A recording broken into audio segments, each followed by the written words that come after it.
This is a public service announcement about the tension discs on the Singer finishing touch. The dial here and the discs here, there's a gap between the dial and the rightmost edge of the right side of the disc.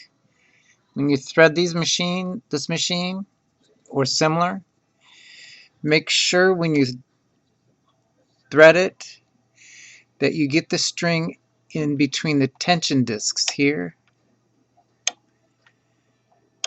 Be careful because it's very easy to get this thread to go between the disc and the dial. If you get your thread between the disc and the dial, the adjustment